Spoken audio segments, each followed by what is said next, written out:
उत्तराध्ययन सूत्र का 10वां अध्ययन, क्या नाम है?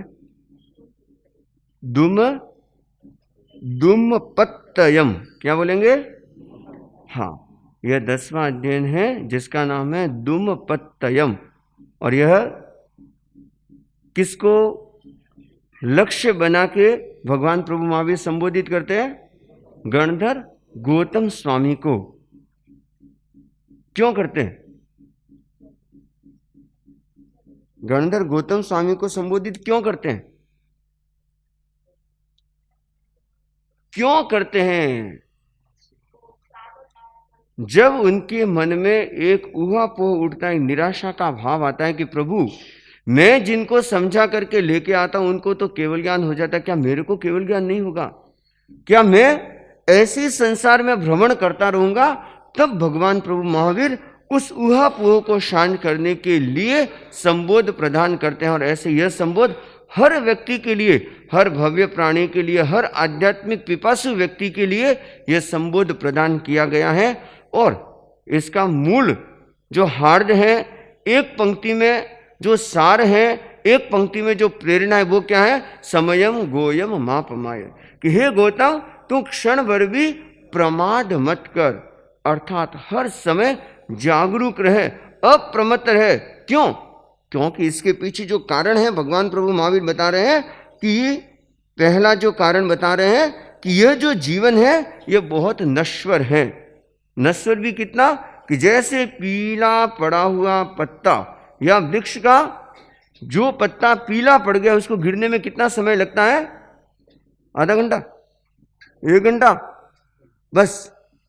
जैसे वह क्षणिक है ऐसे ही हमारा यह मनुष्य जीवन है कि जो उस पत्ते की तरह कभी भी गिर सकता है।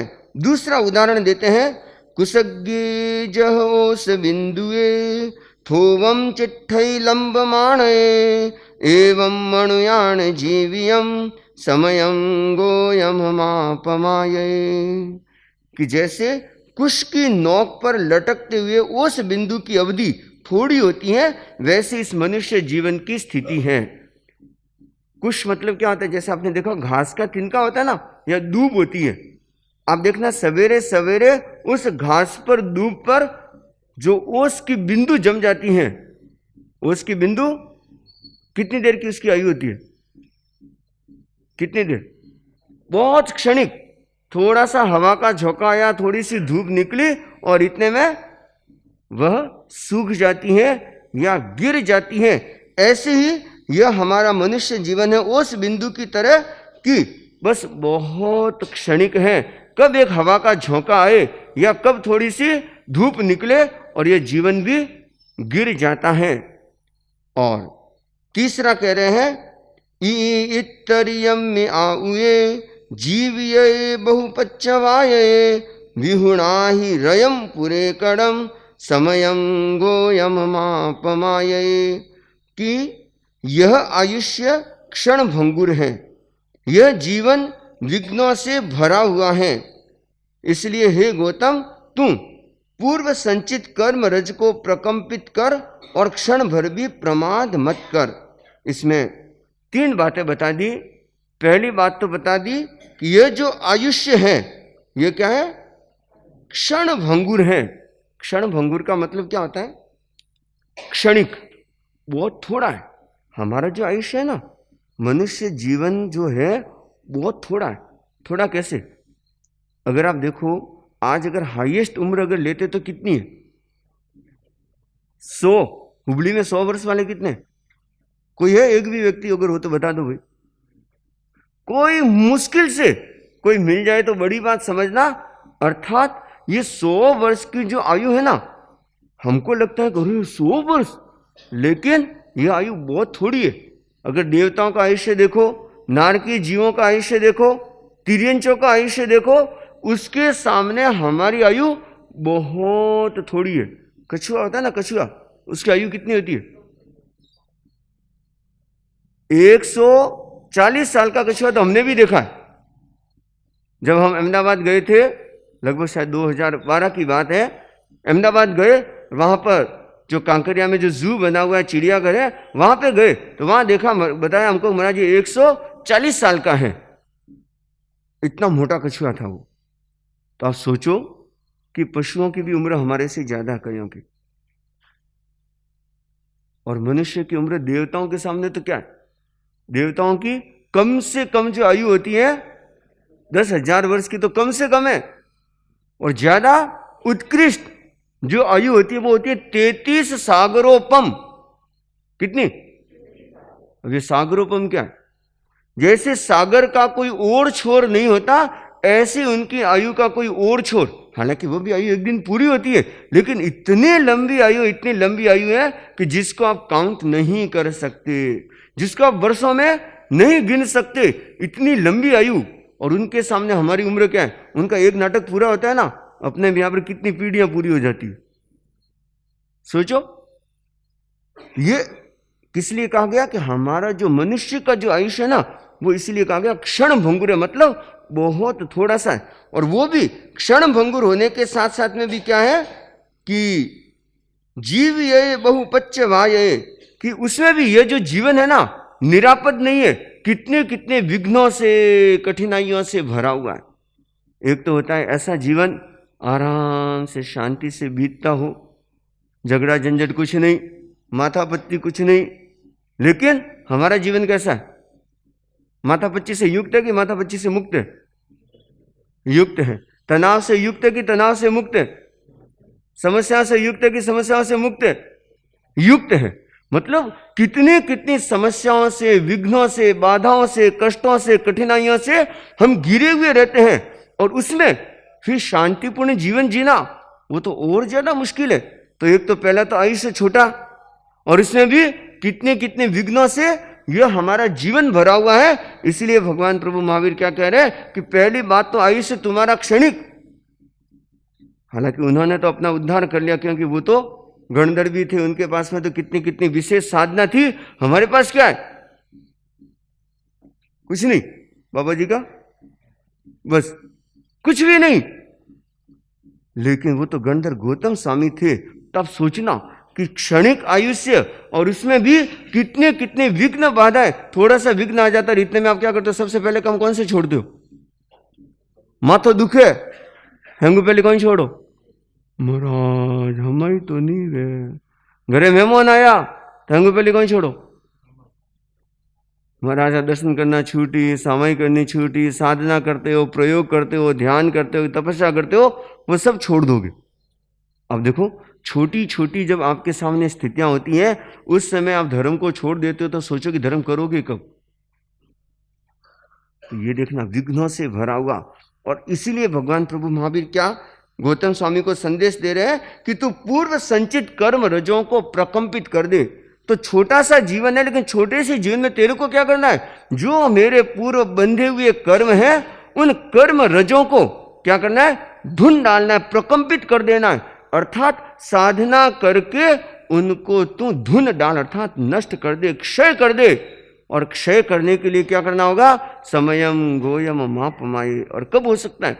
जब आप अप्रमत्त रहोगे, जागरूक रहोगे, धर्म के प्रति उत्साह का भाव रहेगा, तब तो उन कर्मों को क्षय करने का प्रयत्न करोगे, और नहीं तो कर्मों में धंसते जाओगे। इसलिए धर्म में, साधना में उत्साह की जरूरत होती है, इसलिए अप्रमत्तता की जरूरत होती है, जागरूकता की जरूरत होती है। आगे भगवान प्रभु महावीर कहते हैं, दुर्लहे खलु मानुषे भवे चिरकालेन विसब्ब पाणिनम गाढ़ाय विवाग कम्मुणो समयम गोयम मापमाये। कि सब प्राणियों को चिरकाल तक भी मनुष्य जन्म मिलना दुर्लभ है। पहली बात, चिरकाल तक मतलब लंबे समय तक जितने भी प्राणी हैं संसार में, उसमें सबसे दुर्लभ ये मनुष्य जीवन मिलना है। क्यों? कि अगर कोई दूसरी योनि में चले गए, आगे बता रहे हैं, पुड़वी काय मई गो उक्कोसम जीवो संवसे कालम संखा इयम समयम गोयम मापमाये। कि पृथ्वी काय में अगर एक बार ये आत्मा चली गई तो कितने काल तक रह सकती है? अरे वो तो एक जन्म है, एक जन्म 22,000 वर्ष का हो सकता है पृथ्वी काय में। इतनी आयु हो सकती है उत्कृष्ट, लेकिन उसी में बार बार जन्म मरण होता है। तो कहते हैं असंख्य अवसर पीढ़ी उत्सर पीढ़ी बीत जाती है। अवसर पीढ़ी मतलब अभी जैसे ये अवसर पीढ़ी काल चल रहा है, जिसमें 6 आरे होते हैं और इसमें 24 तीर्थंकर हुए हैं। पहला आरा, दूसरा आरा, कितना लंबा लंबा, जो एक अवसर पीढ़ी उत्सर पीढ़ी 20 कोड़ा कोड़ी सागर की मानी जाती है। कितने? 20 करोड़ को 20 करोड़ से गुणा करो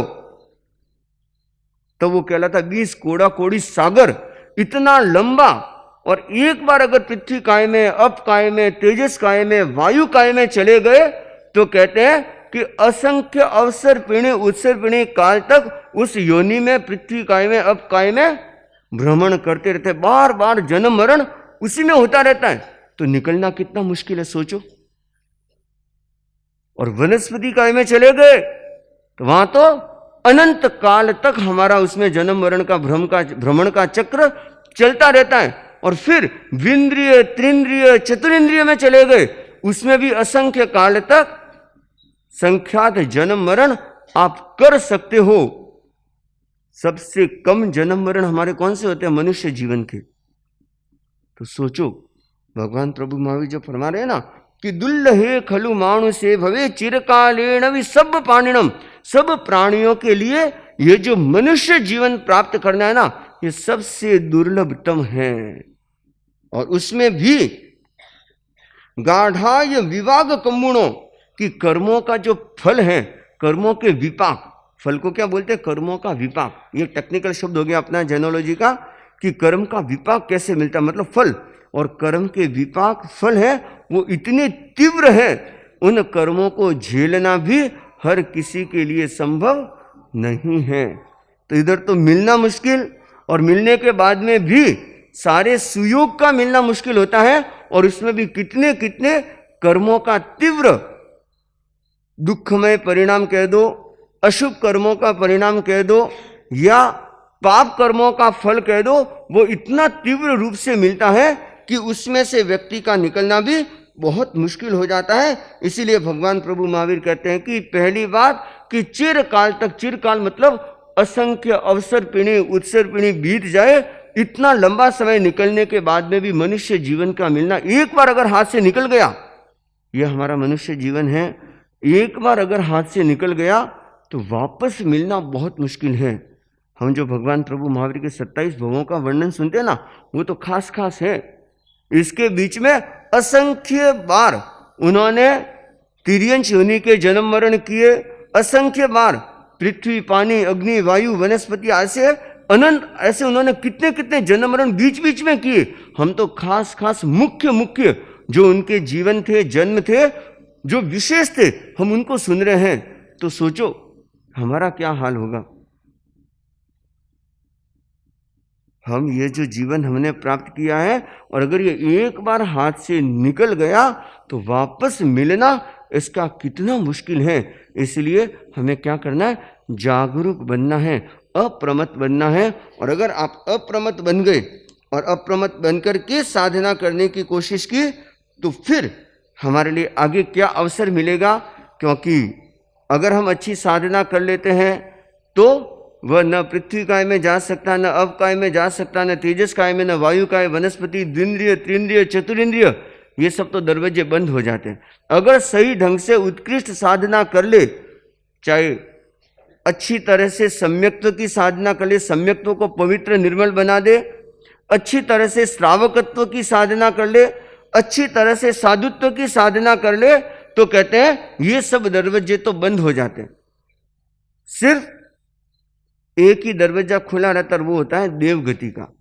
और उसके बाद में पुनः जो दरवाजा खुलता वो खुलता मनुष्य गति का। अगर उत्कृष्ट साधना कर ले तो, और उसमें भी लगातार उत्कृष्ट साधना करना भी बहुत मुश्किल होता है, क्योंकि ऐसे ऐसे निमित्त मिल जाते हैं। उन निमित्तों के कारण से पता नहीं कब भावधारा बदलती और कब रास्ते बदल जाते, कब व्यक्ति गाड़ी है ना पटरी से कब उतर जाए पता ही नहीं चलता। ये भगवान प्रभु महावीर के जीवन से हम समझने की कोशिश करेंगे तो हमें विशेष सावधानी रखनी है कि यह जो मनुष्य जीवन मिला है, यह बहुत अद्भुत हमें अवसर मिला है। और आगे भगवान प्रभु महावीर जो बताएंगे कि किस तरह से दुर्लभ अवसर क्यों माना जाता है, हम इसके बारे में और आगे चर्चा करेंगे, बातचीत करेंगे। पर्युषण पर्व का दूसरा दिन जो आज हम स्वाध्याय दिवस के रूप में मना रहे हैं। स्वाध्याय एक बहुत महत्वपूर्ण प्रयोग साधना मानी जाती है। तो स्वाध्याय क्या, स्वाध्याय क्यों आदि स्वाध्याय के बारे में अनेक बिंदुओं पर हम जानने समझने का प्रयत्न करेंगे। इसके लिए विशद विवेचन के लिए मुनि हेमंत कुमार जी। आराध्य देव श्रमण भगवान महावीर के चरणों में वंदना। परम पावन आचार्य श्री महाश्रमण जी के चरणों में वंदन। विराजित मुनिश्री के चरणों में वंदना।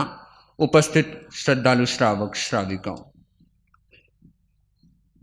एक बार एक व्यक्ति साधु के पास पहुंचा और जैसे ही साधु के दर्शन किए, संत दर्शन किए, संतों के चेहरे के हाव भाव, चेहरे का दिव्य तेज देखा और दिव्य तेज को देख करके उसके मन में एक प्रश्न उठा कि ये संत इतने प्रसन्न कैसे हैं। और उस जिज्ञासा को समाहित करने के लिए उस व्यक्ति ने संत से ही पूछ लिया कि आपकी प्रसन्नता का क्या राज है। जैसे ही प्रश्न किया और प्रश्नकर्ता की भावना को पढ़ते हुए साधु ने कहा कि तुम्हें जो ये प्रसन्नता नजर आ रही है, तुम्हें जो ये अलग प्रकार के स्पंदन नजर आ रहे हैं, इसका कारण है कि मैं होश पूर्वक अपने संयम की आराधना करता हूं। क्या करता हूं? संयम की आराधना होश पूर्वक करता हूं और यही मेरी प्रसन्नता का सीक्रेट है। और जब मैं अपने होश में रहता हूं, होश पूर्वक अपने संयम का पालन करता हूं, तो मेरी बातों में कुछ जोश भी होता है, मेरे शरीर से कुछ प्रसन्नता के भाव भी झलक जाते हैं और वे तुम्हें नजर आ रहे हैं। और जैसे ये समाधान उसने सुना तो वह भी आश्चर्यचकित हो गया कि कोई व्यक्ति संयम में रह करके इतना स्फूर्तिवान, इतना प्रसन्न कैसे रह सकता है। क्योंकि वर्तमान जगत में असंयम को खुशी और आनंद का कारण माना जाता है। लोग समझते हैं कि जितना असंयम बढ़ेगा, जितना पदार्थवाद, जितना भोगवाद बढ़ेगा, जितनी सुविधाएं बढ़ेगी, उतना ही सुख का ग्राफ बढ़ता चला जाएगा, प्रसन्नता बढ़ती चली जाएगी। और जैसे ही साधु से बात सुनी और बात उसको नेचर से या उसको बाहर की दुनिया से एकदम उल्टी बात लगी, तो उसने मन ही मन सोचा कि ऐसा कैसे। आपके सामने भी ऐसी स्थिति कभी आती होगी, सोचते होंगे एक और कि साधु की प्रसन्नता अद्भुत है, तो दूसरी ओर सोचते हैं कि संयम से ऐसी प्रसन्नता तो नहीं मिल सकती। बंधुओं बहनों, हमारा चिंतन किसी भी दृष्टि से अगर हम देखें, चाहे वह सम्यक है या चाहे वह अलग गलत चिंतन है, असम्यक चिंतन है, उसके पीछे हमारे कुछ मनोभाव काम करते हैं और उन मनोभावों के साथ जुड़ने के कारण हम किसी भी स्थिति परिस्थिति को, किसी भी घटना को एक अलग कोण से देखा करते हैं। और जब प्रसन्नता की बात है, प्रसन्नता के रहस्य आप अलग अलग रूपों में देखते हैं, लेकिन सबसे बड़ा रहस्य है कि हमें जब स्वयं की पहचान हो जाती है, अब जब हम स्वयं को जानने लग जाते हैं और स्वयं के साथ रहने का प्रयत्न करते हैं, तो हम प्रसन्न रह सकते हैं। आप देखिए, सबसे ज्यादा सुख आपको, सबसे ज्यादा प्रसन्नता आपको कहां मिलती है? खेलने कूदने में मिलती है या सोने में मिलती है? आपको एक तरफ तो रेस्ट करना है, सोना है, और एक तरफ खेलना है। दोनों में आप क्या पसंद करोगे? है ना? एक सामान्यतया देखना, व्यक्ति रेस्ट पसंद करेगा। आप बहुत आवाज भरे माहौल में हैं, बहुत अत्यधिक आवाज हो रही है, उस बीच रहना ज्यादा पसंद करेंगे या शांति में रहना ज्यादा पसंद करेंगे? आप बोलते बोलते कितनी देर बोल सकते हैं? आप बोलते रहना पसंद करेंगे या मौन रहना पसंद करेंगे? और आप देखिए कि मौन रहने में, अकेले रहने में, शांत रहने में, विश्राम में रहने में जो सुख आपको मिलेगा, वह उन क्रियाओं में शायद आपको नहीं मिल सकता। तो मैं आपको सोने का नहीं कह रहा हूं, मैं आपको अकेले में रहने का नहीं कह रहा हूं, लेकिन ये सारे के सारे प्रयोग अपने आप में किसी रूप में संयम से जुड़े हुए हैं। हाँ, जिस व्यक्ति ने स्वयं की पहचान करी, वह स्वयं के संयम के साधना के लिए जागरूक बन गया, और जिसने स्वयं की पहचान नहीं की, वह सिर्फ और सिर्फ चुनिंदा कुछ क्षणों के लिए वे प्रयोग करता है और अपने आप में कुछ प्रसन्नता, सुख और सुकून का अनुभव करता है। तो प्रसन्नता का रहस्य जो हमारे संयम के भावों में है, संयम की साधना में है, और उसके लिए बहुत जरूरी है कि हमें स्वयं की पहचान करना है। आज के समय में कुछ शब्द बहुत विशेष रूप से प्रचलित है। एक है एवरग्रीन, क्या है? एवरग्रीन, और एक है एवर शाइन। आप लोग घर में कई कई चीजें लगाते हैं, लाते हैं, सोचते हैं कि ये तो कैसा रहे, है ना, एवरग्रीन रहे, एवर फॉरएवर अच्छा रहे, लेकिन आप स्वयं के बारे में सोचिए कि आप एवरग्रीन और एवर शाइन कैसे रह सकते हैं। जब आप स्वयं की पहचान करेंगे तब तो एवरग्रीन और एवर शाइन रह सकते हैं, और अगर आप स्वयं की पहचान नहीं करेंगे तो आप एवरग्रीन भी नहीं रह सकते, और एवर शाइन का तो कोई सवाल ही नहीं, एवर शाइन की तो कोई संभावना ही हमें नजर नहीं आती। तो हमें क्या करना है? स्वयं की पहचान करनी है। लेकिन इस जगत में कुछ हमारे सामने बाधाएं हैं, और उन बाधाओं में दो बाधाएं आज विशेष रूप से आपके सामने हैं। एक है टेलीविजन, एक है टेलीकॉम। क्या है? टेलीविजन और टेलीकॉम। आप देखिए, अगर टेलीविजन को आप परिभाषित करना चाहें, टेलीविजन क्या है? दो शब्द इसमें जुड़े, टेलीविजन है? और इधर टेलीकॉम, ये एक शब्द नहीं है, इनको मिला करके बनाया गया। आप सोचिए कि इनका अर्थ क्या होगा, है? और टेलीपैथी अलग हो गया, वो फिर और अलग चला जाएगा। हाँ, ये बात सही है कि ये टेली तो तीनों में लगा है, टेलीग्राफ, टेलीग्राम, और बहुत सारी चीजें जिनमें टेली शब्द लगता है? कौन बोला? दूर। कौन बोला?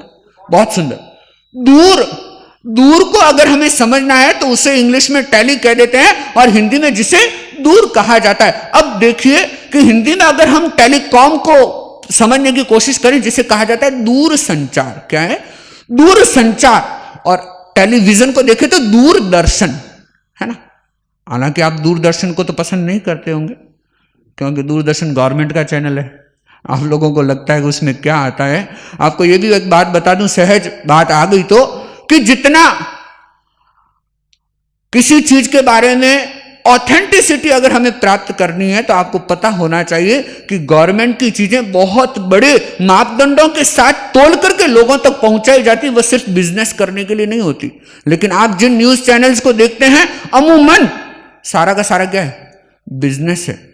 खैर, यह मेरा विषय नहीं है, लेकिन सहज बात आई तो मैंने जानकारी दी आपको। तो उसे दूरदर्शन कहा जाता है, जो दूर से देखने का कार्य हम करते हैं। और आप देखिए कि व्यक्ति इन दोनों कार्यों में उलझा हुआ है, चाहे दूर संचार हो, चाहे दूरदर्शन हो। और जब दूर का ही दर्शन कर रहा है, दूर के संचार में लगा हुआ है, तो स्वयं का दर्शन और स्वयं का संचार व्यक्ति जान ही नहीं सकता। और जब स्वयं से दूर है, स्वयं से अलग है, स्वयं से भिन्न है, तो उसे वह सुख और आनंद की अनुभूति तो कदापि हो नहीं सकती। तो हमें क्या करना है? What we have to do, हमें क्या करना है, इस पर थोड़ा सा बारीकी से चिंतन करना है कि किसी भी रूप में आप दूरदर्शन पर समय लगाएं या दूर संचार पे समय लगाएं, उससे कहीं ज्यादा, बहुत ज्यादा अत्यधिक जरूरी है कि हम स्वयं के साथ समय निकालें। और ये स्वयं के साथ समय निकालने का एक बहुत सुंदर उपाय जो श्रमण भगवान महावीर ने दिया, जिसे हम स्वाध्याय कहते हैं। क्या कहते हैं? स्वाध्याय। कल हमने खाद्य संयम के बारे में जाना। खाने का संयम, आहार का संयम करने के बाद जरूरी होता है कि व्यक्ति स्वयं का अनुसंधान करे, स्वयं का अनुशीलन करे कि वह क्या है। स्वाध्याय का मतलब सिर्फ इतना नहीं है कि किसी स्तोत्र, स्तुति, स्तवन को लेकर के बैठ जाना, किसी पुस्तक को खोल करके बैठ जाना। हमें जरूरी होता है कि हम उसके साथ चिंतन करें। किसी दिन आप किसी पुस्तक को पढ़ते हैं, और पुस्तक को पढ़ने के साथ अगर आप 10 मिनट 15 मिनट पुस्तक पढ़ रहे हैं, तो आप प्रयत्न कीजिए कि 15 मिनट अगर आपने पुस्तक पढ़ी है तो उसके ऊपर 15 मिनट, 20 मिनट, 25 मिनट, 30 मिनट चिंतन कीजिए। मैंने चातुर्मास के प्रारंभ में कुछ दिन जब प्रवचन पर प्रवचन किए थे, प्रवचन विषय पर कुछ प्रवचन हुए, तो मैंने एक बार कहा था कि आप जिस प्रवचन को सुन रहे हैं, उस प्रवचन पर आपको चिंतन भी करना चाहिए। आपका चिंतन कुछ गहरे में जाना चाहिए। और जैसे ही आप गहरे चिंतन में जाएंगे, आप उसके साथ चिंतन की गहराइयों तक जाएंगे तो आप सही रूप में स्वाध्याय कर सकेंगे। क्या कर सकेंगे?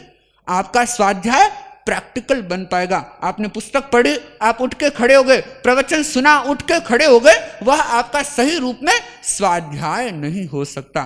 तो हमें गहराई में जाने की जरूरत है। कहां जाने की जरूरत है? गहराई में। और जब हम गहराई में जाते हैं तभी हमें स्वयं की पहचान होती है, और उसके बाद जो साधना के विकास का क्रम, जो हमारी स्वयं की सही पहचान हमें होती है, वह बहुत अद्भुत होती है। और इस दुनिया में जिन जिन व्यक्तियों ने साधना के उच्च शिखर को प्राप्त किया या किसी भी स्तर में विशेष रूप से उन्होंने गति प्रगति की, तो उसके पीछे एक बहुत महत्वपूर्ण कार्य रहा उनका स्वाध्याय।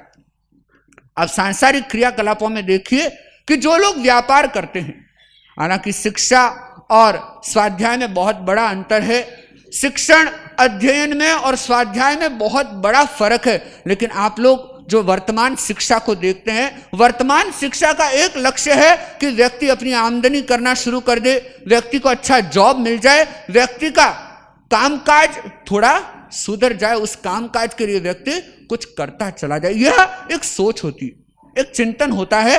और अगर आप काम धंधे लग गए तो आप पढ़ना भी छोड़ देते। बहुत सारे लोग होंगे, ग्रेजुएट होंगे, पोस्ट ग्रेजुएट होंगे, लेकिन आज उनको कह दे कि आप कभी पढ़ते हो, कभी किताब हाथ में लेते हो? कि ना महाराज, हमें पढ़ने करना कहीं। कई बार लोग आते हैं, कहते हैं भाई जैन विद्या की परीक्षा दे दो, तत्व ज्ञान सीख लो, 25 बोल प्रतिक्रमण सीख लो। कि महाराज अभी पिछले साल ही बीकॉम पास किया है, मुश्किल से किताबें छोड़ी। क्या बोलते हैं? मुश्किल से किताबें छोड़ी और अब वापस किताबें तो हाथ में लेने का सवाल ही नहीं होता। तो कई लोग होते हैं जो पढ़ाई कर ली, क्यों? क्योंकि उनकी पढ़ाई का एकमात्र उद्देश्य है कि धंधे लग गए, बस बहुत हो गया। और कुछ विरले लोग ऐसे होते हैं जो थोड़ी और पढ़ाई करते रहते हैं, लेकिन उनकी पढ़ाई के पीछे भी एक कारण होता है कि मेरा व्यापार सुगमता से चले, अच्छे से चले, मैं ज्यादा पैसे कमाऊं, कम मेहनत में ज्यादा पैसे कमाऊं। इस प्रकार के चिंतन उसके दिमाग में घूमा करते हैं। तो उसका भी वह कार्य कैसा है, उसका भी लक्ष्य कैसा है कि सिर्फ और सिर्फ आमदनी से जुड़ा हुआ उसे अध्ययन करना है। कोई इकोनॉमिक टाइम्स पढ़ता होगा, तो कोई बिजनेस टाइम्स पढ़ते होंगे, न जाने कुछ कुछ अलग अलग रूप में आप बिजनेस को समझने की कोशिश करते हो, लेकिन वह सही रूप में स्वाध्याय नहीं है। लेकिन एक दृष्टि से देखें कि जो व्यक्ति उस रूप में अध्ययन करता रहता है, तो उसका उस क्षेत्र में विकास एक अलग तरीके से होता है।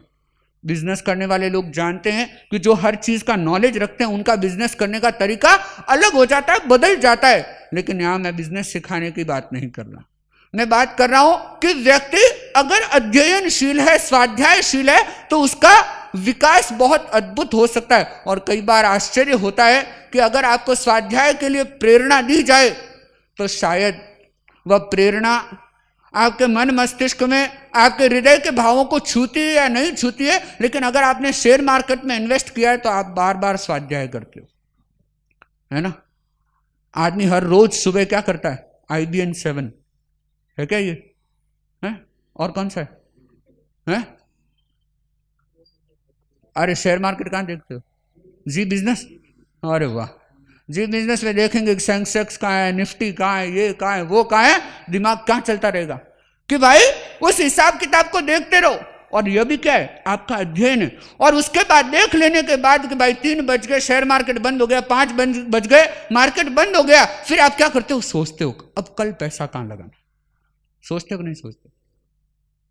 दिमाग में लगाते हो कि नहीं लगाते? जोर देते हो कि नहीं देते? और तो और कई बहनें भी जोर देती होगी, सारी तो नहीं, कुछ कुछ बहनों का भी दिमाग चलता होगा इन चीजों में। तो आप देखना कि हम उसके लिए प्रयत्नशील रहते हैं। देखा और चिंतन किया। और सांसारिक क्रियाकलापों में अगर अध्ययन की इतनी जरूरत होती है, चिंतन की इतनी जरूरत होती है, तो आध्यात्मिक विकास में, आत्मिक विकास में और स्वयं के जीवन विकास में तो अध्ययन की बहुत अत्यधिक आवश्यकता होती है। और वह अध्ययन वास्तविकता में क्या है? स्वाध्याय है। और स्वाध्याय के 2 लक्ष्य हैं कि हम बाहर से सिमट करके भीतर आए, दूर संचार को छोड़ करके, दूर दर्शन को छोड़ करके हम स्वयं का दर्शन करें। और दूसरी बात, बाहर का अध्ययन छोड़ करके हम स्वयं का अध्ययन करने की कोशिश करें। और शायद बाहर के अध्ययन की तो डिग्री आपको मिल जाती है, बाहर के अध्ययन का तो मूल्यांकन या ऐसा कह दें सर्टिफिकेट आपके पास रहता है, लेकिन स्वयं के अध्ययन का आपके पास शायद कोई सर्टिफिकेट नहीं होगा। स्वयं के अध्ययन में बहुत सारे लोग ऐसे मिलेंगे जिन्होंने प्राइमरी लेवल को भी क्रॉस नहीं किया। क्या कहने को कहते हैं हम पोस्ट ग्रेजुएट हैं, लेकिन प्राइमरी लेवल पर भी वे शायद स्वयं की पहचान नहीं कर पाए। आप स्वयं से प्रश्न कीजिए कि आपकी स्वयं की ताकत क्या है, आपकी सबसे बड़ी क्षमता, सबसे अच्छी क्षमता क्या है? किसी की निंदा करना, किसी की बोलती को बंद कर देना है, किसी को धूल चटा देना, प्रदर्शन ऐसा करना कि सामने वाला सोचता चला रह जाए, या अपने आप को ऐसा रेडी कर देना कि लोग आपको ही देखते रह जाए। आपकी माहिरी इन्हीं चीजों में कोशिश कर रहे हैं ना आप लोग। इसके अलावा आपका प्रयत्न, आपकी क्षमता, और ये क्षमताएं, ये जो क्षमताएं मैंने गिनाई, ये तो कोई काम आने वाली नहीं शायद जिनके लिए आप काम कर रहे हैं, लेकिन वह क्षमता जो शायद हमें भवपार पहुंचा सकती है, वह योग्यता जो हमारे आत्मिक उत्थान को शिखरों पहुंचा सकती है, उसके लिए हमें प्रयत्नशील होना है। बहुत जरूरी है, अत्यधिक आवश्यक है। क्यों? क्योंकि स्वयं की पहचान किए बिना आपको आनंद का मार्ग मिल नहीं सकता। और ये पर्युषण पर्वाराधना एक संदेश है, और उस संदेश में हमें स्वाध्याय में विशेष अपना योगदान रखना है। स्वयं का एक चिंतन, उसके साथ जुड़े हम अपने समय का विशेष नियोजन स्वाध्याय के साथ करें। कई लोग कहते हैं कि महाराज एक ही चीज को पढ़ना, बार बार पढ़ना स्वाध्याय कैसे हो सकता है, उसमें विशेष आगे कैसे बढ़ सकते हैं? आप देखना कि कोई एक चिंतन अगर आप बार बार करते हैं तो कब आप चिंतन की गहराई में जाएंगे आपको खुद को भी पता नहीं लगेगा। एक कार्य करते करते किस दिन उसके रहस्य को आप पकड़ लेंगे वह ज्ञात नहीं हो सकता। उसकी निश्चित समयावधि या निश्चित तिथि तो वर्तमान में नहीं बताई जा सकती। तो हम स्वयं का अध्ययन करें, हर रोज हम स्वयं के साथ बैठने की कोशिश करें। और एक प्रयोग विशेष रूप से मैं आपको बताना चाहूंगा। रात्रि में जब आप सोते हैं, आपका सोने का जो कुछ भी समय है, जैसे ही आप अपने बिस्तर पर पहुंचते हैं, आप 3 मिनट का समय निकालिए। कितना मिनट का? 3 मिनट का समय निकालिए, और उस 3 मिनट के कालमान में, उस 3 मिनट के समय में आप सुबह से लेकर के शाम तक की अपनी पूरी दिनचर्या को क्या करें? अपने दिमाग में उसे पूरा रिवाइज करें। जैसे आप मैच के हाइलाइट्स देखते हैं, वैसे आप अपने दिन भर के रूटीन के, दिन भर के शेड्यूल के क्या देखने? आपको हाइलाइट्स देखने कि आपने क्या क्या किया, कब कब किया, कैसे किया, और पूरा जब आप बिस्तर छोड़े थे और वापस जब बिस्तर पर पहुंचे हो तब तक आपने क्या किया। और यह स्वयं के अध्ययन का एक बहुत प्रैक्टिकल तरीका है। और जैसे आप इस अध्ययन का प्रारंभ करेंगे, इस अध्ययन की शुरुआत करेंगे, धीरे धीरे आपको अनेक रहस्य हस्तगत होने लगेंगे। आप आश्चर्य करेंगे महाराज इससे क्या हो जाएगा? आपको स्वयं की कमियों का पता लगेगा, स्वयं की क्षमताओं का पता लगेगा। आप स्वयं के साथ न्यायपूर्ण व्यवहार करना स्वतः सीख जाएंगे। और जब इतना परिवर्तन आप में घटित हो जाएगा तो आप कह सकते हैं कि आप आनंद की और सुख की ओर आगे बढ़ रहे हैं। और जो भगवान महावीर ने जो स्वाध्याय का स्वरूप हमें बताया, तो इसमें धीरे धीरे हमें प्रयत्न करना। और ये जो प्रयोग मैंने आपको बताया, यह अपने आप में एक प्रतिक्रमण का ही एक दूसरा रूप कहा जा सकता है। और प्रतिक्रमण स्वाध्याय का एक बहुत बड़ा प्रकार है। बहुत प्रायोगिक स्तर पर अगर हम बात करें तो प्रतिक्रमण के द्वारा हम स्वयं की पहचान कर सकते हैं। तो हमारे लिए अपेक्षा है कि हम स्वयं का अध्ययन करें, स्वयं को जानने की कोशिश करें। और जब बाहर को जानने का हम प्रयत्न करते हैं, उससे हमारे को विशेष लाभ या विशेष हमारे विकास की संभावनाएं नहीं रहती। और जहां व्यक्ति स्वयं को जानने और पहचानने का प्रयत्न करता है, जहां व्यक्ति स्वयं की क्षमताओं के लिए प्रयत्नशील होता है, तो आप देखना कि वह साधना के क्षेत्र में आगे बढ़ता चला जाता है। अब रही बात स्वाध्याय की, आप कहेंगे महाराज स्वाध्याय कितनी देर करना चाहिए? स्वाध्याय कितनी देर करना चाहिए? हाँ? स्वाध्याय कितनी देर करना चाहिए? हाँ? कितनी देर? सुना तो होगा अनेक लोगों ने स्वाध्याय करना चाहिए करना चाहिए। स्वाध्याय का सीधा अर्थ है स्वयं का अध्ययन, अपना अध्ययन, अपनी पढ़ाई, अपने को जानना, अपने को देखना, अपने को समझना। उसके लिए कितना समय लगाना चाहिए? हाँ, आप देखिए, ज्यादा से ज्यादा करना चाहिए ऐसा कुछ लोगों का कहने का मतलब है। कुछ लोगों का है कि जब समय मिले तब करना चाहिए। कुछ लोग कहते हैं कि थोड़ा करो लेकिन अच्छा करो। लेकिन भगवान महावीर ने स्वाध्याय के लिए अलग अलग रूप बताए। साधु के लिए भी स्वाध्याय का एक निर्देश प्राप्त होता है कि साधु को कम से कम 4 काल की स्वाध्याय तो करनी होती है। कितनी? 4 काल की स्वाध्याय उसके लिए आवश्यक है। और उस 4 काल की स्वाध्याय में अलग अलग परंपराएं अलग अलग रूप में उसे मान्य करती है, लेकिन जो न्यूनतम सीमा है वह भी निर्धारित की गई और उत्कृष्ट सीमा का भी निर्धारण किया गया। एक समय था जब साधु की जो जीवन शैली हुआ करती थी, उस जीवन शैली में गोचरी पानी, आहार विहार, प्रवचन आदि के अलग रूप हुआ करते थे। तो वर्तमान में समय स्थिति के साथ कुछ परिवर्तन भी आया। लेकिन एक समय में साधु का एक क्रम रहता था कि पहली प्रहर में स्वाध्याय करना, दूसरे प्रहर में ध्यान करना, तीसरे प्रहर में भिक्षा के लिए जाना और चौथे प्रहर में फिर स्वाध्याय में संलग्न हो जाना। यह दिन का रूटीन होता था उसका। 4 प्रहर दिन के, और इन 4 प्रहर में सबसे पहले प्रहर में स्वाध्याय, सबसे अंतिम प्रहर में स्वाध्याय। ऐसे ही रात्रि के सबसे पहले प्रहर में स्वाध्याय और रात्रि के सबसे अंतिम प्रहर में स्वाध्याय। हालांकि उसे न्यूनतम रूप में तो आज भी उस परंपरा का पालन किया जाता है, लेकिन साधु के लिए भी स्वाध्याय की जरूरत है। और हर समय हमें सचेत रहना है कि हम स्वाध्याय के प्रति प्रयत्नशील रहें। और जैसे कि आप लोग थोड़ा बहुत आपको समय मिलता है, उसे आप कोशिश करते हैं कि चलो व्यापार में लगा दें, धंधे में लगा दें, दूसरे कार्यों में लगा दें, लेकिन आप स्वाध्याय से दूर रहते हैं। स्वयं के साथ बैठने में कई लोगों को बहुत तकलीफ होती है। और रही बात अकेले में रहना, अपने आप में बहुत बड़ी परीक्षा है। आपके साथ अनेक बार होता होगा, आप लोग अकेले में रहना नहीं चाहते। कोई रहना चाहता है? कभी रास्ते से निकल रहे हैं, अकेले अगर आप हैं तो क्या करते हैं? इमीडिएट आप मोबाइल चलाते हैं, गाना बजाते हैं और क्या करते हैं? ईयरफोन कान में डाल देते हैं। आपने क्या किया? अकेले थे, लेकिन अब कितने हो गए? अब 2 हो गए। आप रास्ते से निकल रहे और कुछ आपके पास नहीं है, तो आप क्या करोगे? किसी चीज को ठोकर मारते मारते, क्या चाहे बोतल हो, चाहे ढक्कन हो, चाहे कचरा हो, उसको मारते मारते लेते चले जाओगे। कोई सीटी बजाने लग जाएगा, कोई गाना गाने लग जाएगा। और एक आदत तो आपकी अमूमन लोगों की होगी कि जब कभी स्नान करने को जाते हैं तब क्या करते हैं? ये सिर्फ बेकार की बात नहीं है, ये मानव की प्रकृति है कि वह अकेला रह नहीं सकता। क्या नहीं रह सकता? आपको इवन बाथरूम में भी अगर अकेले बैठना, मौन बैठना आपके लिए मुश्किल हो जाएगा। क्यों? क्योंकि आपका जो नेचर, आपका स्वरूप या आपके जो प्रकृतिगत जो एक विचार बन चुके, आपकी जो साइकोलॉजी है वह आपको इजाजत नहीं देती। और यह अपने आप में एक प्रमाण है कि आप स्वयं से बहुत दूर हैं।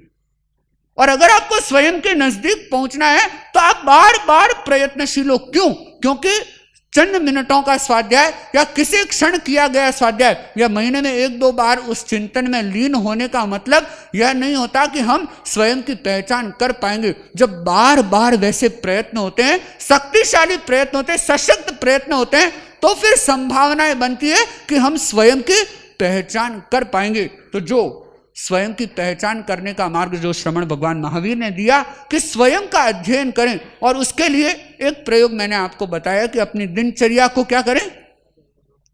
रिवाइज करें, उसे वापस अपने दिमाग में उसको हम देखने की कोशिश करें। और आज के समय में जो आपका लक्ष्य बना हुआ है अपडेट रहना, हालांकि ये अपडेट रहना आपकी सांसारिक उपयोगिता हो सकती है, अप टू डेट रहना आपकी शायद पसंद हो सकती है, लेकिन अपग्रेड होना, और अपग्रेड भी साधना में अपग्रेड होना हमारा सही लक्ष्य बने, इसे हम अपने लक्ष्य के साथ जोड़ें। और जब इसे सही रूप में हम अपने इस लक्ष्य के साथ जोड़ेंगे तो हम स्वयं की पहचान करने के लिए प्रयत्नशील बन सकेंगे। और स्वयं की पहचान का जो ये अमोघ मंत्र श्रमण भगवान महावीर ने स्वाध्याय के रूप में हमें दिया, इसके लिए हम सभी को जागने की जरूरत है। थोड़ा समय निकालें हर दिन थोड़ा थोड़ा करते करते करते करते और इस समय को क्या करते चले जाएं, बढ़ाते चले जाएं। क्योंकि हमारी सही क्षमता यही है, हमारी सही ताकत यही है कि हम स्वयं को पहचान लें। दूसरों को पहचानना हमारी इतनी बड़ी ताकत या इतनी बड़ी क्षमता नहीं हो सकती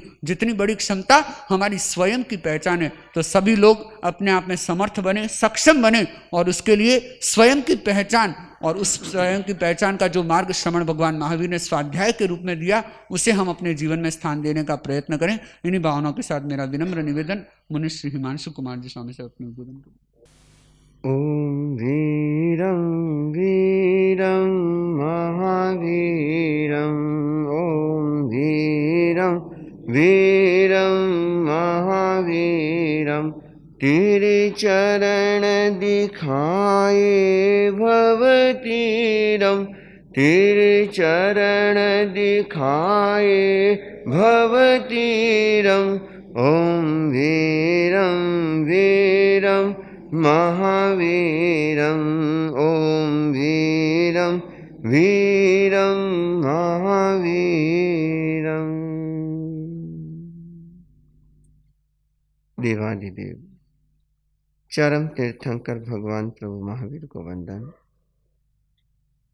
समता के महान साधक परम पूज्य गुरुदेव आचार्य श्री महाश्रमण जी को वंदन। मुनि हेमंत कुमार जी, श्रावक श्राविका, भगवान प्रभु महावीर से पूछा गया कि प्रभु सबसे बड़ा तप कौन सा है। हालांकि अलग अलग संदर्भों में, अलग अलग प्रसंगों में परिभाषाएं बदल जाती हैं, उत्तर बदल जाते हैं। तो भगवान ने जब यह प्रश्न पूछा गया कि सबसे बड़ा तप कौन सा है, तो भगवान ने कहा सज्जाय समम तवो कम्मम, कि स्वाध्याय से बड़ा कोई तप नहीं है। और स्वाध्याय एक सहज और सरल साधना मानी जाती है। उपवास करते हैं तो भूखा रहना सबके लिए मुश्किल है। मुश्किल है कि नहीं? कल उपवास कितने कितने लोगों ने किया था? एक बार हाथ खड़े कर दो जिन्होंने कल उपवास किए थे। अरे वाह, इतने, अच्छा। अब बाकी महाराज उपवास तो नहीं गए, क्यों भाई? ये मुश्किल माना जाता है। और कोई अगर तप का प्रयोग कह दो, ध्यान करने के लिए कह दो, वो भी थोड़ा मुश्किल माना जाता है, क्योंकि ध्यान में मन नहीं लगता। लेकिन स्वाध्याय एक ऐसा सरल प्रयोग है साधना का कि जिसका बड़ी आसानी से कर सकते हो। लेकिन उस स्वाध्याय को करने के लिए क्या चाहिए? मानसिकता बनानी पड़ती है, समय लगाना पड़ता है। और अगर समय लगाने की कोशिश करते हैं तो स्वाध्याय बड़ी आसानी से कर सकते हैं। ये स्वाध्याय है क्या? कुछ आपको अभी जानकारी दे दी। स्वाध्याय शब्द को समझने की कोशिश करें। स्व अध्याय अर्थात जिसके द्वारा स्वयं का अध्ययन होता है, जिसके द्वारा हम स्वयं को जानते हैं, जिसके द्वारा हम अपने भीतर उतर जाते हैं, वो क्या कहलाता है? स्वाध्याय कहलाता है। हर कोई पुस्तक पढ़ना स्वाध्याय नहीं है। हर कोई बुक लेकर के बैठ गए, स्टोरी बुक लेकर के बैठ गए, कॉमिक लेकर के बैठ गए, नॉवेल्स लेकर के बैठ गए, वो स्वाध्याय नहीं है। स्वाध्याय क्या है? जो आपको अपने भीतर ले जाए, जो आपके भीतर अच्छे विचारों को संप्रेषित करे, जो आपको अध्यात्म की गहराई में ले जाए, जो आपको सत्य तक पहुंचाए, वह साहित्य पढ़ना, वह शास्त्र पढ़ना, वह पुस्तक पढ़ना क्या कहलाता है? स्वाध्याय कहलाता है। आचार्य अभयदेव सूरी, जो जैन शासन के बड़े प्रभावशाली और बड़े टीकाकार हुए हैं, उन्होंने बड़ी सुंदर परिभाषा दी। सुष्ठु आ मर्यादाया अधीयते इति स्वाध्याय। सत्शास्त्र को मर्यादा के साथ पढ़ना। मर्यादा के साथ पढ़ना मतलब हर समय स्वाध्याय नहीं किया जाता।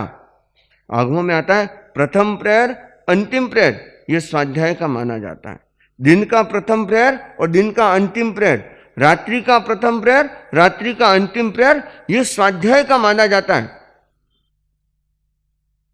क्योंकि समय का भी अपना एक प्रभाव होता है।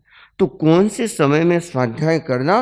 तो जो मर्यादा पूर्वक जो हम अध्ययन करते हैं वह वास्तव में स्वाध्याय कहा जाता है। और आगम स्वाध्याय करते हैं तो उसमें तो विशेष तप का उपक्रम भी रहता है। आगम स्वाध्याय हर समय नहीं किया जाता, आगम स्वाध्याय हर कोई नहीं कर सकता। आगम स्वाध्याय करने के लिए भी बहुत सारे नियम, उपनियम, व्यवस्थाएं होती हैं, और जब उनके बारे में पता होता है तो आप आगम स्वाध्याय कर सकते हैं। स्वाध्याय अपने आप को बदलने का, अपने आप को जानने का बहुत सरल उपक्रम माना जाता है। एक विचारक हुई जिसका नाम था बेकन, और उन्होंने एक बड़ी सुंदर बात कही कि अगर तुम्हारे पास में 2 टाइम के खाने के पैसे हैं, कितने टाइम के? 2 टाइम भोजन के अगर तुम्हारे पास में पैसे हैं तो एक समय के मतलब भोजन के पैसे से भोजन करो और दूसरे समय एक पुस्तक खरीद लो। एक समय से पैसे से क्या करना है? भोजन खरीदना है, भोजन खाना है, और दूसरे जो भोजन के पैसे हैं उससे क्या करना है? एक पुस्तक खरीदो। क्यों? कि भोजन आपको जीवन देगा, लेकिन पुस्तक आपको जीवन की कला सिखाएगी।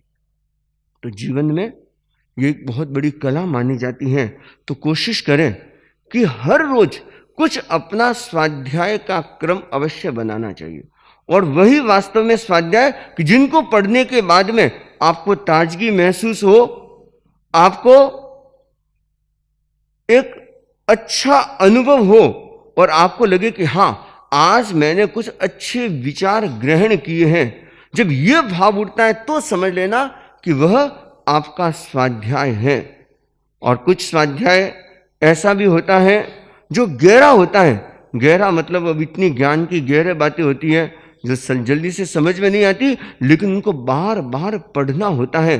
अब मैं आपको कह दूं कि आचार्य महाप्रज्ञ जी का साहित्य पढ़ो तो आप क्या कहोगे? महाराज समझ में नहीं आवे। इसका कारण क्या है? हमारा जो स्तर है वो इतना नीचे चला गया कि हम उस वैदुष्यपूर्ण साहित्य को कह दो या विशेष साहित्य को हम पढ़ ही नहीं पाते, क्योंकि हमारा लेवल इतना नीचे चला गया, हमारी समझ इतनी नीचे चली गई, उस उत्तम उत्कृष्ट कोटि के साहित्य को हम पढ़ ही नहीं पाते। बहुत सारे लोग जब हम प्रवचन देते हैं तो ऐसे ऐसे शब्द पूछते हैं कि महाराज इसका मतलब क्या है? एकदम सामान्य शब्द है। कई बच्चे पूछते हैं महाराज धैर्य का मतलब क्या होता है? अब उनको अगर ये भी समझने नहीं आता ना तो वो तो स्वाध्याय कैसे कर पाएंगे? हाँ ठीक है, कुछ कुछ लिटरेचर इंग्लिश में भी होता है, कुछ कुछ गुजराती में भी है, अलग अलग भाषाओं में भी है, और हो सकता है वह साहित्य हमारे लिए बहुत महत्वपूर्ण होगा, लेकिन हमें अपनी ज्ञान क्षमता का विकास करके जो उत्कृष्ट साहित्य है, जो विशेष साहित्य है, और जो हमें अपने भीतर ले जाए या जो हमें सत्य तक पहुंचाए, उस साहित्य को हमें पढ़ने का जरूर प्रयत्न करना चाहिए। और कुछ समय तो अपना निर्धारित कर ही लेना चाहिए कि मैं प्रतिदिन 20 मिनट स्वाध्याय करूंगा। और आप देखना, जितना हम अच्छे से, गहराई से, मन से स्वाध्याय करते हैं, उतना क्या होता है? आपके भीतर अच्छे विचार जाते हैं। उतना जो आपके भीतर नेगेटिव थॉट है, नकारात्मक विचार है, वो अपने आप धीरे धीरे कम होते जाते हैं। तो सकारात्मक विचारों को बढ़ाने का भी बहुत सरल तरीका माना जाता है स्वाध्याय। तो अपने पास में कुछ ऐसी सिलेक्टेड पुस्तकें घर पे जरूर होनी चाहिए, आध्यात्मिक पुस्तकें ऐसी जरूर होनी चाहिए, या ऐसा साहित्य जो हमें अच्छे विचार देता है वैसा साहित्य अगर हमारे घर पे रहता है। लेकिन आजकल तो लोग पता है क्या करते? बहुत जगह हमने देखा है, जब संवत्सरी का पर्युषण का समय था ना, भवन में पुस्तकों का ढेर लग जाता है। क्या करते वो लोग? अपने घर से उन पुस्तकों को निकाल निकाल करके कहां लेके आते हैं? भवन में ला करके दे देते हैं कि हमारे यहां तो काम नहीं आती। उसको क्या मानते हैं? वेस्ट, फालतू। अरे तुम्हारे घर पे कितना कचरा पड़ा है जो कोई काम का नहीं है, उसको तो तुम महत्वपूर्ण मान रहे हो। और ये जो संपत्ता कह दो, ये जो धन कह दो, ज्ञान का धन जो इतना महत्वपूर्ण, उसको हम क्या मान रहे हैं? फालतू मान करके कि महाराज हमारे घर तो कोई पढ़ने वाला ही नहीं है, हमारे घर तो पुस्तकें ऐसी पड़ी रहती हैं। अरे कितनी कितनी चीजें ऐसी पड़ी है। और मान लो अगर आपके घर पे अच्छा साहित्य है, हो सकता है कभी कभी किसी का दिमाग घूम जाए और नजर चली जाए और वो पुस्तक पढ़ने लग जाए। हो सकता है वह एक स्वाध्याय का, एक पुस्तक का एक पन्ना भी अगर स्वाध्याय कर ले और हो सकता है उसके जीवन को बदल दे, ऐसा भी हो सकता है। तो स्वाध्याय तो बहुत महत्वपूर्ण, भगवान प्रभु महावीर ने यह एक बहुत महत्वपूर्ण तप बताया। 12 प्रकार के तप में एक तप कौन सा है? स्वाध्याय। इसके विस्तार में अगर हम जाएं तो स्वाध्याय के 5 प्रकार बताए गए: वाचना, पृच्छना, परिवर्तना, अनुप्रेक्षा और धर्म कथा। ये स्वाध्याय के 5 भेद हैं। कितने भेद हैं? पहला कौन सा है? वाचना, अर्थात पढ़ना। आप पहले पुस्तक पढ़ना, ये पहला स्टेप हो गया कि जब कोई पुस्तक पढ़ोगे और फिर उसके बाद क्या है? पृच्छना, अर्थात प्रश्न पूछो, क्योंकि पढ़ोगे तो जिज्ञासा उठेगी, पढ़ोगे तो आपके दिमाग में क्वेश्चन उठेंगे, और अगर पढ़ते नहीं हो तो दिमाग में क्या घुसेगा, आएगा कहां से? श्रीमद जयाचार्य, जो जैन धर्म के अपने 13पन धर्म संघ के चौथे आचार्य, जो बहुत श्रुत या ऐसे कह दे कि महान ज्ञान ध्यान योगी पुरुष थे, और उनकी ज्ञान साधना अपने आप में बहुत विशेष थी, और उन्होंने अपने जीवन में 3.5 लाख पद्य परिमाण साहित्य लिखा। कितना? 3.5 लाख। जो आगमों में सबसे बड़ा आगम माना जाता है भगवती, उस भगवती सूत्र की पूरी राजस्थानी भाषा में जोड़ लिखी, अर्थात राजस्थानी भाषा में पद्य में उसका अनुवाद किया। और ये इतना विशाल ग्रंथ है भगवती जोड़। तो जयाचार्य जब कभी उत्तराध्ययन का वाचन करवाते, और कितनी बार उन्होंने उत्तराध्ययन पढ़ा होगा, और जब उत्तराध्ययन पढ़े तो कभी कभी बार बार पढ़ने से कभी कोई बात ध्यान में आती, कभी कोई बात ध्यान में आती, कभी कोई नया ज्ञान का एक चिंतन का बिंदु मिल जाता, तो उस समय मगजी को बुलाते, अर्थात युवाचार्य मघवा बुलाते कि मगजी आज मेरे को नया रत्न मिला। क्या कहते? आज मेरे को यह ज्ञान का नया रत्न मिला है, आज मेरे को नई बात पता चली है। पढ़ा तो बहुत बार है, लेकिन आज ये रहस्य मेरे सामने प्रकट हुआ है। और ये कब होता है? जब बार बार हम किसी स्वाध्याय की पुस्तक या कोई भी पुस्तक जब आप बार बार पढ़ते हो ना, कुछ पुस्तकें ऐसी होती हैं जो क्या करती है? सिर्फ हमारे विचारों को आंदोलित करती हैं। कुछ पुस्तकें ऐसी होती हैं जो हमारे विचारों को प्रभावित करती हैं, और कुछ पुस्तकें ऐसी होती हैं जो हमारे भीतर तक उतर जाती हैं। तो हमें सिर्फ विचारों को आंदोलित करने वाली नहीं, हमको ऐसे पुस्तकों का, ऐसे शास्त्रों का या ऐसे ग्रंथों का हमें स्वाध्याय करना चाहिए कि जो हमारे भीतर उतर जाए, जो हमारे भीतर को, अंतःस्थल को बदल दे। ऐसे साहित्य को अगर हम पढ़ने का प्रयत्न करते तो वह वास्तव में स्वाध्याय हमारे लिए बहुत महत्वपूर्ण माना जाता है। तो हम इस स्वाध्याय के प्रयोग को विशेष रूप से करने का लक्ष्य रखें, और हर सदस्य यह तो एक लक्ष्य बना, क्योंकि बहुत आसान है, इसमें कोई बहुत मुश्किल नहीं है। हाँ, आपके पास पुस्तकें पढ़ने के लिए होनी चाहिए। जो आपको लगता है कि नहीं इनके विचार बहुत अच्छे हैं, तो आप उन पुस्तकों को पढ़ करके अपने विचारों को परिवर्तित कर सकते हैं, अपने भीतर अच्छे विचारों को डाल सकते हैं। और जब आपके भीतर अच्छे विचार जाएंगे तो अपने आप जो हमारे भीतर नकारात्मक विचार है ना, वो अपने आप हल्के होते जाएंगे। जब दिमाग में अच्छा कुछ घुसेगा तो नकारात्मक कितनी देर रहेगा, अपने आप ही वो निकलता जाएगा। तो अपने आप को अच्छे विचारों से परिपूर्ण बनाना है तो हमें स्वाध्याय का विशेष प्रयोग करना है, और स्वाध्याय के द्वारा अपने आप को जानने का प्रयत्न करना है। स्वाध्याय के द्वारा हमें स्वयं का अध्ययन करना है, स्वाध्याय के द्वारा हमें सत्य तक पहुंचना है। और अगर हम स्वाध्याय के इस विशेष प्रयोग को अपने जीवन का अंग बना लेते हैं तो यह अपने आप में बहुत महत्वपूर्ण साधना हो सकती है। भगवान प्रभु महावीर का जीवन जो अपने आप में एक विशेष हमारे लिए प्रेरणा है।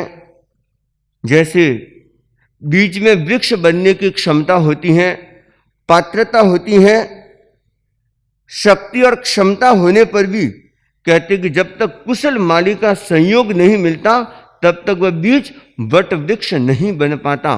क्षमता तो है, लेकिन इसके लिए कुशल माली का योग भी मिलना जरूरी होता है। और बीज से जो वृक्ष बनता है वह कितनी कितनी प्रक्रिया से गुजरता है, तब जाकर के एक बीज एक दिन क्या बन जाता है, वट वृक्ष बन जाता है। ऐसे ही भगवान प्रभु महावीर की आत्मा भी हमारी जैसी आत्मा है, लेकिन वह एक ऐसी प्रक्रिया से गुजरती है और कितने उतार चढ़ाव भरी स्थितियों से गुजरती है, और तब जाकर के वह भी आत्मा क्या बन जाती है, परमात्मा बन जाती है। हर आत्मा के भीतर परमात्मा बनने की क्षमता है, हर इंसान के भीतर भगवान बनने की क्षमता है, हर नर के भीतर नारायण बनने की क्षमता है, मानव के भीतर महामानव बनने की क्षमता तो है, लेकिन उस क्षमता को उजागर करना और वैसे कुशल माली का योग मिलना, यह अपने आप में बहुत दुर्लभ माना जाता है, क्योंकि आत्मा अनादिकाल से इस संसार में परिभ्रमण कर रही है और चार गतियों में भटकते भटकते कितना समय बीत गया, अनादि काल बीत गया, और कितने जन्मों तक भटकेगी यह भी नहीं कह सकते। परंतु भ्रमण करते करते जन्म मरण के चक्र को पार करते करते कभी कभी कोई ऐसे क्षण आता है कि वह आत्मा ऊर्ध्वारोहण करने लग जाती है, एक ऐसा मार्ग ले लेती है जिससे कि आत्मा का उत्थान होने लगता है। भगवान प्रभु महावीर की आत्मा भी एक जन्म में ऐसी स्थिति में पहुंच जाती है कि जहां से आत्मा का उत्थान होने लगता है, और उस जीवन को प्राप्त करके भगवान प्रभु महावीर की आत्मा अपने संसार को सीमित कर लेती है, अपने संसार के जो परिभ्रमण को एक लिमिटेशन में ले आती हैं। और वह जो जीवन माना जाता है वो कौन सा माना जाता है, यह नए सार का जीवन।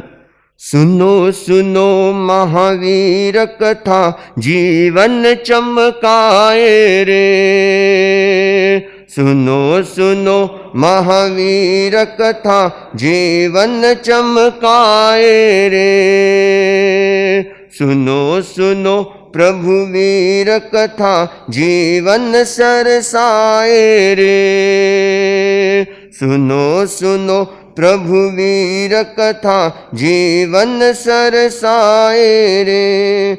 जन्मों जन्मों के हो जन्मों जन्मों के बंधन कट जाए रे, सुनो सुनो महावीर कथा जीवन चमकाए रे। महाविदेह की पुण्य धरा पर तुमने मानव जन्म लिया, महाविदेह की पुण्य धरा पर तुमने मानव जन्म लिया, नए सार के जीवन में सम्यक रत्न को प्राप्त किया, नए सार के जीवन में सम्यक रत्न को प्राप्त किया, अपने जीवन के हो अपने जीवन के शिल्पी बन जाए रे, सुनो सुनो महावीर कथा जीवन चमकाए रे, सुनो सुनो महावीर कथा जीवन चमकाए रे। भगवान प्रभु महावीर की आत्मा महाविदेह क्षेत्र की जयंती नगरी और वहाँ का जो राजा था, उस राजा के सेवक के रूप में, राज सेवक के रूप में वहाँ पर नए सार रहता है। नए सार विनम्र और एक स्वामी भक्त था, और वहाँ पर एक पृथ्वी प्रतिष्ठान नाम का छोटा सा नगर था, उसका वह ग्राम चिंतक भी था, और जो गांव के लोगों की छोटी मोटी समस्याएं होती उनको भी सुलझाता, और इस तरह से नए सार अपने जीवन को जी रहा है। और एक दिन कहते हैं कि राजा नए सार को बुलाता है और कहता है कि देख, मेरे को एक नया भवन बनाना है, नया महल खड़ा करना है, और इसके लिए एक ऐसी लकड़ियों की जरूरत है जो स्पेशल हो, जो विशेष हो, ऐसे लकड़ियों को तुम लेकर के आओ। और नए सार खोजबीन करता है और कहते हैं कि नए सार आकर के सूचना देता है कि राजन, यहां से दूर एक सघन जंगल में चंदन की लकड़ियां हैं और वे लकड़ियां बहुत विशेष हैं और इससे हमारे महल की शोभा भी बढ़ेगी, तो मैं उन लकड़ियों को लेके आता हूं, तो आप मुझे आदेश प्रदान करें और मेरे साथ में सैनिकों को भेज दें और जो लकड़हारे हैं, लकड़ियां काटने वाले हैं, उनको भी भेज दें। तो राजा आदेश निकलवा देता है और अब नए सार अपने साथ में सैनिकों को लेकर के, लकड़हारों को लेकर के उस विशाल जंगल में जाता। वो जंगल कौन सा था? चंदन का। तो वहां पर जाकर के वो उन चंदन की लकड़ियों को, चंदन के पेड़ों को काटता है। अब एक दिन का काम तो था नहीं, वहां तो समय भी लगने वाला था। और इधर क्या होता है, भयंकर ये गर्मी का समय, कुछ तो सैनिक सुरक्षा में खड़े हैं और कुछ भोजन बना रहे हैं और नए सार भी आराम से बैठा हुआ है, सब पर नजर डाले हुए। और इतने में नजर घुमाते घुमाते घुमाते घुमाते उसकी नजर एक जगह अटक जाती है, रुक जाती है। और वह क्या देखता है, सामने से दो व्यक्ति आ रहे हैं, नंगे पैर, सफेद वस्त्र पहने हुए और सामने से आ रहे हैं। और उसने अपने जीवन में पहली बार साधुओं को देखा, मुनियों को देखा और देखते उसके भीतर एक अलग ही तरह का भाव पैदा हुआ। और बहुत बार ऐसा होता है कि साधु संतों को देख करके या ऐसे महापुरुषों को देख करके व्यक्ति के मन में एक अलग तरह की भावधारा बन जाती है। हम लोग भी जब गांवों में जाते हैं तो कई बार हम ऐसे घरों में रुकते हैं और उन लोगों की भावना देख करके ताज्जुब होता है कि जिन्होंने, उनका कोई साधु साध्यों से संपर्क नहीं है, पहली बार शायद उन्होंने देखा होगा या उनके घर पे रुके होंगे, आसपास उन्होंने देखा और उनके मन में एक अलग ही तरह की भावना बन जाती है।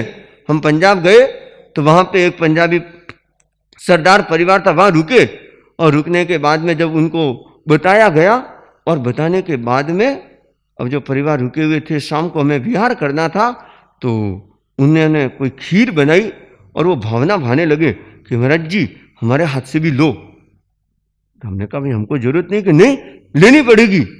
और उन्होंने, वो जो बहन थी उसने पातरी पकड़ ली और खीर को, अरे हमें क्या खाएगा कौन हमारे इतनी, कि नहीं नहीं नहीं लेनी पड़ेगी। एक जगह हम लूण कैंसर उधर जा रहे, राजलेश्वर से उस तरफ हम जा रहे थे, तो एक जगह रुके, तब वो बहन के महाराज हमारे यहाँ से भी दूध लेके जाना पड़ेगा। मैंने कहा हम तो सवेरे, गर्मी का समय, हम सवेरे सूर्योदय से पहले ही हम निकल जाएंगे। कि नहीं नहीं नहीं दूध तो लेके ही जाना पड़ेगा आपको। मैंने कहा हम सूर्योदय से पहले ले नहीं सकते। तो वो बोलती है एक काम करो, इसे ना बंडी में डाल के दे दूंगी, आप ले जाना। तो हमने कहा बंडी में ऐसे नहीं, बंडी वापस ही मत देना, आप ले जाओ। अब ये क्या है, भावना। तो कई बार व्यक्ति के भीतर आत्मा की, कर्मों की ऐसी स्थिति बन जाती है कि अपने आप उसके भीतर ऐसे भाव बन जाते हैं। और ये कब बनते हैं, जब कर्मों की स्थिति बदल जाती है, कर्मों का हल्कापन होता है। कौन से कर्म का?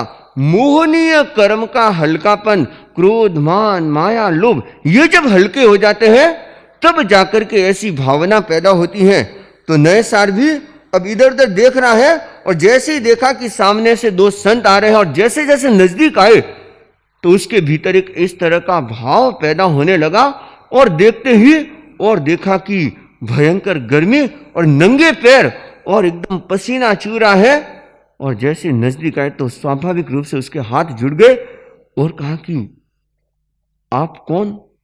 तो कहा कि भाई हम तो देखो जैन मुनि हैं, साधु हैं और रास्ता भटक गए। हम एक सार्थवाक के साथ में विहार कर रहे थे, लेकिन हम रास्ता भटक गए, कोई पगडंडी हमने गलत ले ली और हम तो भटकते भटकते हमको 4 घंटे हो गए और भटकते भटकते हम तो इधर आ गए। अब ये जंगल का रास्ता, हमको तो कोई आगे का रास्ता भी नहीं पता। तब नए सार ने देखा एकदम थके हारे, तो कहा कि आप, मेरे यहाँ पे भोजन बना हुआ है, आप भोजन लीजिए। अब ये साधु के लिए शुद्ध दान का योग मिलना भी बहुत बड़ी बात होती है कि साधु को शुद्ध दान देना यह भी हर किसी के भाग्य में नहीं होता। 3 चीज होती हैं, चित्त, वित्त और पात्र। क्या होती है 3 बातें? चित्त, वित्त और पात्र। चित्त मतलब होता है भावना। आपकी भावधारा कितनी उत्कृष्ट है, कितनी उत्कृष्ट भावधारा से साधु को दान देते हैं। और वित्त, वित्त मतलब होता है वस्तु। आप जो दान दे रहे हो वह कितना शुद्ध है, वह सहज निष्पन्न है। अगर साधु के लिए बनाया हुआ है तो वह वित्त मतलब वह वस्तु शुद्ध नहीं है। तो जो सहज निष्पन्न है तो वित्त मतलब वस्तु भी शुद्ध होनी चाहिए। और तीसरी बात क्या है? पात्र, लेने वाला, अर्थात शुद्ध साधु, पंच महाव्रत की आराधना करने वाला, सम्यक दर्शन, ज्ञान और चारित्र से युक्त जो शुद्ध आत्मा है, वैसा योग मिलना भी बहुत मुश्किल है। कई बार घरों में जाते हैं, असूझते हो जाते हैं, या सूझते मिलते नहीं हैं, या बहराते बहराते असूझते हो जाते हैं। और कई बार तो ऐसा अंतराय का योग भी होता है कि अब घर पे जाते हैं, हरियाली टच होती है, हम गेट खोल के जा ही नहीं सकते। कई बार तो घरों में गोची होती नहीं है। भावना तो बातें, महाराज मारे घरे पधार जो, अरे आओ इकट्ठे थारे घरे। बहुत मुश्किल होता है शुद्ध दान देने का योग। और कई लोग तो क्या होता है, अगर महाराज घर पे आ जाए ना तो अंदर घुस जाएंगे, बिना क्या सौभाग्य के ये योग भी नहीं मिलता। और कई बार तो कोई चीज में तो अंतराय कर्म का इतना प्रबल योग होता है। हमने देखा, हम सूरत गए थे, 2 साल पहले की बात है। सूरत थे तो उस समय एक जगह हम भटार पे रुके हुए थे, तो एक बहन आई कि महाराज माँ जी हैं 90 साल के, माँ जी को दर्शन देने हैं। तो मैंने कहा ठीक है। 200 मीटर जहाँ हम रुके थे वहां से 200 मीटर ही था। तो हमने कहा ठीक है, दर्शन देने आता हूँ, भाव रखता हूँ। तो गया, अब बीच में कोई घर था, वहां में मंगलिक सुनाने चला गया, अंदर गया और वापस आने लगा। इतने में बारिश चालू, और अपना नियम होता है बारिश अगर चालू होती है तो आगे नहीं जा सकते। हम ठिकाने वापस आ सकते लेकिन आगे नहीं जा सकते। तो अब आगे तो जा ही नहीं सकते, तो कहाँ जाना है? चलो ठिकाने। भाई अभी तो मैं नहीं आ सकता, तो कोई बात नहीं, प्रवचन के बाद आ जाऊंगा। तो प्रवचन के बाद में मैं गोचरी के लिए गया, एक बिल्डिंग में गोचरी कर रहा था, वो बहन आ गई। उस बहन की भावना देखो, उसकी जागरूकता देखो, और आई और कहा महाराज माँ जी को दर्शन देने। मैंने कहा ठीक है, देखो मैं गोचरी करके आ रहा हूँ, इस बिल्डिंग में 2 घर बाकी है, मैं करके आता हूँ फिर चलता हूं। नीचे आया और बारिश चालू। फिर शाम को मैंने कहा अभी तो देखो नहीं हो पाएगा, मौका लगेगा तो शाम को देख लूंगा। शाम को मैं 1.5 किलोमीटर दूर जाके आया, बारिश की बूंद भी नहीं। वापस आने लगा और जिस रास्ते से उधर जाना है, इतनी तेज बारिश कि भीगते भीगते मैं ठिकाने पहुंचा। फिर छुट्टी, नहीं जा पाया। और था कितनी दूर? सिर्फ 200 मीटर। और वापस हम कुछ समय बाद में, लगभग 1.5 महीने बाद में वापस हम सूरत गए।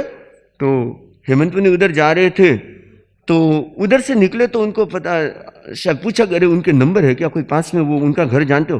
कि हाँ महाराज। तो वो भाई नंबर लगा रहा है, लग ही नहीं रहे। ये क्या है? योग मिलना बहुत मुश्किल होता है।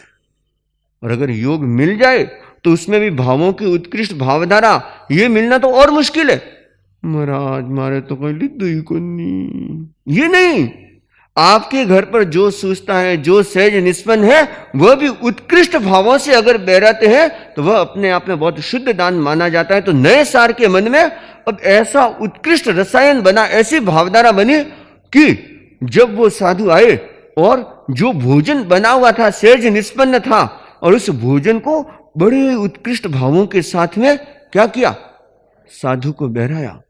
और बहराने के बाद में साधुओं ने आहार किया, और करने के बाद में अब जाने लगे तो नए सार ने देखा कि ये कहाँ जाएंगे, इनको रास्ता तो पता ही नहीं है। तो नए सार ने क्या किया? अब देखो, श्रद्धा का भाव जब पैदा हो जाता है, ऐसा नहीं है महाराज सीधो जानो, बाएं मुड़ो, व्हाइट मकान दिखेगा। अरे हाँ, ये भी करने वाले मिल जाते हैं। लेकिन नए सार ने ऐसा नहीं कहा महाराज वो वाली पगडंडी लेना, कि नहीं, मैं आपको ऐसे जगह तक पहुंचा देता हूं जहां से सीधा रास्ता आपको मिल जाएगा और आपको कोई दिक्कत, वो सीधा रास्ता नगर की तरफ जाता है। तो नए सार छोड़ने के लिए कहां तक जाता है? जहां से वह सीधा मार्ग आता है वहां तक वह छोड़ने के लिए जाता है। और संतों ने देखा कि यह आत्मा लगती तो बड़ी हलुकर्मी है। हलुकर्मी मतलब क्या होता है? जिसके कर्म हल्के होते हैं उसको बोलते हैं हलुकर्मी। तो अगर इसको सत्य का बोध दिया जाए तो ये आराम से सत्य को समझ सकती हैं। तो संतों ने कहा कि देख, तुमने हमको रास्ता बता दिया, अब हम तेरे को रास्ता बता देते हैं। कि महाराज मैं तो जानता हूं, यहां का गली गली जानता हूं, एक एक पगडंडी जानता हूं, मेरे को बताने की जरूरत नहीं है। कि नहीं, अरे देख भोले भाई, तुमने हमको बाहर का रास्ता बताया, हम तेरे को भीतर का रास्ता बता देते हैं। और कहते कि संतों ने उस समय ऐसा उपदेश दिया, ऐसी बात बताई जिससे कि नए सार के भीतर सम्यक्त्व का दीप प्रज्वलित हो गया, अर्थात सम्यक्त्व प्रकट हो गई। सम्यक्त्व मतलब क्या होता है?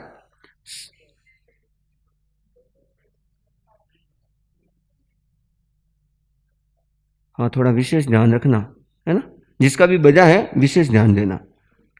एंटर होने के बाद में ये न रहे तो अच्छा है। तो अब सम्यक्त्व जिसके द्वारा सत्य को जाना जाता है, सत्य को जानने की दृष्टि भीतर में पैदा हो गई। और अगर ये दृष्टि हमारे भीतर पैदा हो गई, जिस दिन सम्यक्त्व का स्पर्श हो गया, एक बार अगर सम्यक्त्व मिल जाती है तो कहते उसका भव भ्रमण अपने आप सीमित हो जाता है। यही सम्यक्त्व का महत्व है।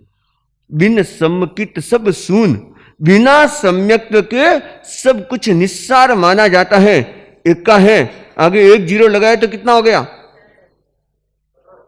एक और लगा लिया तो, एक और लगा लिया तो, एक और लगा लिया तो, और एक का हटा दिया तो जीरो।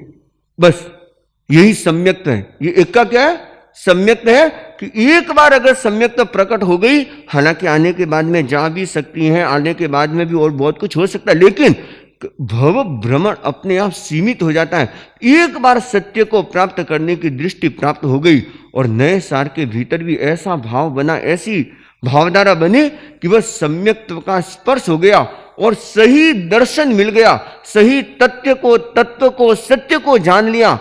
और संतों ने जो उपदेश दिया और उससे नए सार की जीवन की दिशा और दशा बदल गई। और कहते कि यहीं से, इसी जीवन से नए सार के जीवन का उत्थान होने लगता है। और यहां पर नए सार अपने सम्यक्त्व जीवन को, सत्य को, तथ्य को जान करके और सही दृष्टि पहचान करके वह सत्य साधना के मार्ग पर आगे बढ़ता है। और यहां से अब जीवन का एक नया मार्ग प्रशस्त होता है। यहां से इस आत्मा का उत्थान होता है और उत्थान के बाद में पतन भी कैसे होता है वह भी हम आगे जानेंगे। तब नए सार के बाद में अब जो आगे की जीवन यात्रा की, इस जीवन में संतों की पावन सन्निधि से दुर्लभ सत्य दृष्टि पाई, संतों की पावन सन्निधि से दुर्लभ सत्य दृष्टि पाई।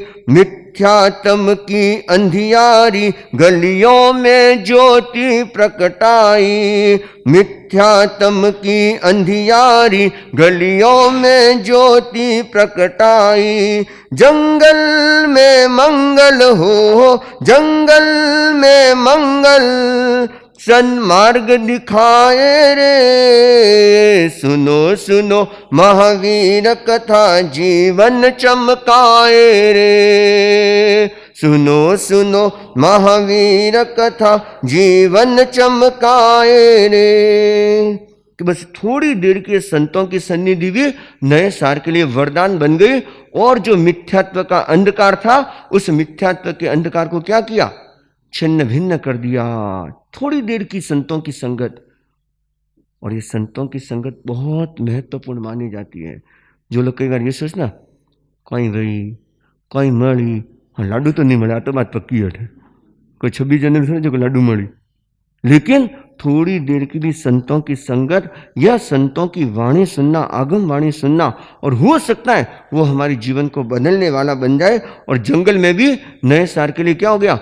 मंगल ही मंगल हो गया। और यह मंगलमय जो अब आगे प्रस्थान होता है, तो किस तरह से अब आगे की यात्रा चलते, अब हम आगे सुनेंगे।